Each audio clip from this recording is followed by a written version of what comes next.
ఈరోజు ప్రియమైన దేవుని ప్రజలారా, యవనస్తులారా, మీకంటూ మీ జీవితంలో గురి అనేది ఉండాలి. గురి లేకపోతే ఎక్కడికి పరుగులు తీస్తావు? అందుకనే కదా పౌలు భక్తుడు అంటాడు, నేను గురి యొద్దకే ఒక ఉన్నతమైన బహుమతి పొందుకోవటం కొరకు నేను గురి యొద్దకు పరుగు తీస్తా ఉన్నాను. నేను ఒకటి సాధించాలి, నాకంటూ ఒక బహుమానం ఉంది, దాన్ని నేను అందుకోవాలి. కాబట్టి నేను గురి లేకుండా పరుగు తీయట్లేదు, ఒక గురి కలిగి పరుగు తీస్తా ఉన్నాను. యేసేపు అదే ఒక గురి కలిగి ముందుకు అడుగులు వేస్తా ఉన్నాడు. కాబట్టి దేవుడు అతని ఫలభరితంగా మార్చాడు.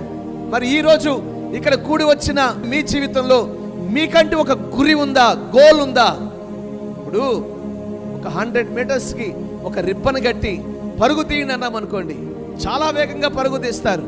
దేని కొరకు? మీ ముందున్న ఆ రిబ్బన్ గోల్ చేరుకోవడం కొరకు.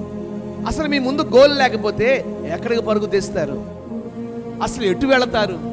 అసలు దేన్ని అందుకోవాలనుకుని వెళ్తారు? అసలు దేని కొరకు అడుగులు వేస్తారు? దేని కొరకు పరుగు తీస్తారు? యేసేపును దేవుడు అభివృద్ధి పరిచాడు అంటే అతనికంటూ ఒక విజన్, ఒక దర్శనం ఉంది, ఒక కళ ఉంది. ఆ దర్శనం కొరకు తన పరుగుని ప్రారంభించాడు.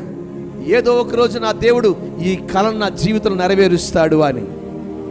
హల్లెలూయా. ఈరోజు మీ జీవితంలో కూడా ఒక గురి ఉండాలి. గురి లేకపోతే ఎక్కడికి, దేని కొరకు నువ్వు పరుగు పెట్టగలుగుతావు?